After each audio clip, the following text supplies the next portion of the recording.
ಕುಮಾರಸ್ವಾಮಿ ಬಡಾವಣೆಯ ಶ್ರೀ ರಾಜರಾಜೇಶ್ವರಿ ದೇವಾಲಯದ ಆಧ್ಯಾತ್ಮಿಕ ಕೇಂದ್ರದ ಮೊದಲನೇ ಮಹಡಿಯಲ್ಲಿ ಅನ್ನದಾಸೋಹಕ್ಕಾಗಿ ಕೊಠಡಿಯನ್ನು ನಿರ್ಮಿಸುವ ಸಲುವಾಗಿ ಇಂದು ಶಂಕುಸ್ಥಾಪನೆ ಕಾರ್ಯಕ್ರಮವನ್ನು ಹಮ್ಮಿಕೊಳ್ಳಲಾಗಿತ್ತು.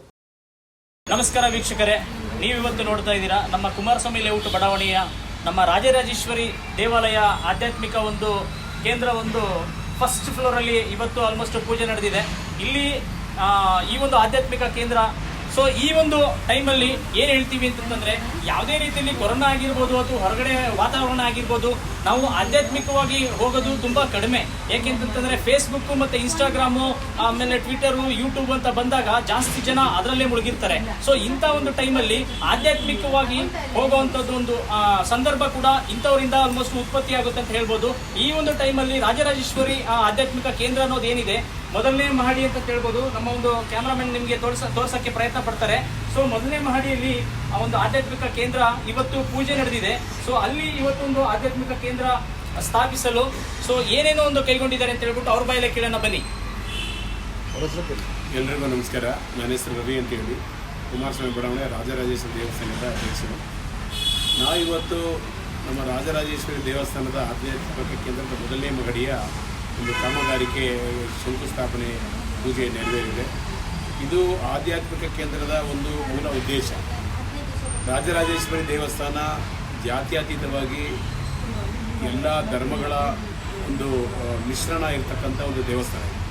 ಇಲ್ಲಿ ಜಾತಿ ಇಲ್ಲ, ಭೇದ ಇಲ್ಲ, ಏನೂ ಇಲ್ಲ. ಎಲ್ಲರೂ ಸೇರಿ ಸರ್ವಧರ್ಮ ಸಮನ್ವಯವಾಗಿ ನಡೆಸ್ಕೊಂಡು ಬರ್ತಾ ಇರ್ತಕ್ಕಂಥ ದೇವಸ್ಥಾನ. ನಾವು ಇಲ್ಲಿ ಪ್ರಾರಂಭದ ದಿನಗಳಿಂದಲೂ ಸಹ ಶುಕ್ರವಾರ ಪ್ರಸಾದ ವಿನಿಯೋಗ ಮಾಡ್ಕೊಂಡು ಬರ್ತಾ ಇದ್ದೀವಿ. ನಿತ್ಯ ದಾಸೋಹ ಮಾಡೋ ಉದ್ದೇಶದಿಂದ ನಾವು ಮುಂದಿನ ದಿನಗಳಲ್ಲಿ ನಿತ್ಯ ದಾಸೋಹ, ನಿತ್ಯ ಅಂತಂದರೆ ಪ್ರತಿ ಶುಕ್ರವಾರ ಅನ್ನಸಂತರ್ಪಣೆ ಮಾಡೋ ಉದ್ದೇಶದಿಂದ ಒಂದು ಆಧ್ಯಾತ್ಮಿಕ ಕೇಂದ್ರದ ಒಂದು ಮೊದಲನೇ ಮಹಡಿಯ ನಿರ್ಮಾಣ ಮಾಡಬೇಕು ಅನ್ನೋ ಒಂದು ದೃಷ್ಟಿಯಿಂದ ನಾವೆಲ್ಲ ದೇವಸ್ಥಾನದ ಎಲ್ಲ ಪದಾಧಿಕಾರಿಗಳು, ಅಂದರೆ ಭೋಜನ ಶಾಲೆ, ಒಂದು ಭೋಜನ ಶಾಲೆ ಮಾಡಬೇಕು ಅಂತೇಳಿ ಸಂಕಲ್ಪ ನಮ್ಮ ಎಲ್ಲ ದೇವಸ್ಥಾನದ ಎಲ್ಲರೂ ಸಹ ಸಂಕಲ್ಪ ಮಾಡಿದಾಗ ಅದಕ್ಕೆ ಸಮಯ ಇವತ್ತು ನಮ್ಮ ಸುದರ್ಶನ್ ಅವರು ಒಂದು ಮುಂದಾಳತ್ವದಲ್ಲಿ ಇವತ್ತು ಪೂಜೆಯನ್ನು ತುಂಬ ಅಚ್ಚುಕಟ್ಟಾಗಿ ನೆರವೇರಿಸ್ಕೊಂಡಿದ್ದಾರೆ. ಹಾಗಾಗಿ ನಮ್ಮೆಲ್ಲ ಭಕ್ತಾದಿಗಳು ಸಹ ತಮ್ಮ ಕೈಲಾದಷ್ಟು ಸೇವೆನ ಮಾಡ್ತೀನಿ ಅಂತೇಳಿ ಅವರೇ ಸ್ವಇಚ್ಛೆಯಿಂದ ಕೆಲವರು ಕಬ್ಬಿಣ, ಸಿಮೆಂಟು, ಇಟ್ಟಿಗೆ, ಎಂಸ್ಯಾಂಡು, ಇತರೆ ಜಲ್ಲಿ, ಇತರೆ ಕಟ್ಟಡಕ್ಕೆ ಸಂಬಂಧಪಟ್ಟ ಎಲ್ಲ ಸಾಮಗ್ರಿಗಳಿಗೆ ಸಾಕಷ್ಟು ದೇಣಿಗೆಯನ್ನು ಇವತ್ತು ಮೊದಲನೇ ದಿನ ಪೂಜೆ ಮಾಡೋ ಶಂಕುಸ್ಥಾಪನೆ ಮಾಡಿದಾಗಲೇ ಎಲ್ಲರೂ ಸಹ ಅವರವರ ಕೈಲಾದಷ್ಟು ಸಹಾಯ ಮಾಡುವಂಥ ಒಂದು ಹೆಸರನ್ನು ಅವರು ನೋಂದಾಯಿಸಿಕೊಂಡು ಪಟ್ಟಿಯನ್ನು ಕೂಡ ಕೊಟ್ಟಿದ್ದಾರೆ.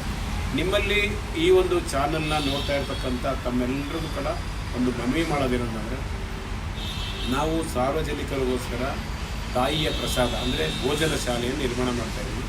ತಮ್ಮೆಲ್ಲರಲ್ಲೂ ಒಂದು ಮನವಿ ಮಾಡೋದೇನೆಂತಂದರೆ, ತಮ್ಮ ಕೈಲಾದಷ್ಟು ಸೇವೆನ ತಾವು ಮಾಡಿ ತಾಯಿಯ ಕೃಪೆಗೆ ಪಾತ್ರರಾಗಿ ಕೈನಲ್ಲಿ ಒಂದು ಮೂಟೆ ಸಿಮೆಂಟ್ ಆದರೂ ಕೊಡಿ, ಪರವಾಗಿಲ್ಲ, ಅಥವಾ 100 ರೂಪಾಯಿ ದುಡ್ಡಾದ್ರೂ ಕೊಡಿ, ನಿಮ್ಗೆ ಏನಾಗುತ್ತೆ ಅದನ್ನು ಮಾಡೋವಂಥ ಕೆಲಸನ ತಾವು ಮಾಡಿ ತಾಯಿಯ ಒಂದು ಭೋಜನ ಶಾಲೆಗೆ ನಿತ್ಯ ಶುಕ್ರವಾರ ಮಾಡುವ ಭೋಜನ ಶಾಲೆ ಅಂದರೆ ಊಟ, ಅನ್ನದಾನ ಮಹಾದಾನ.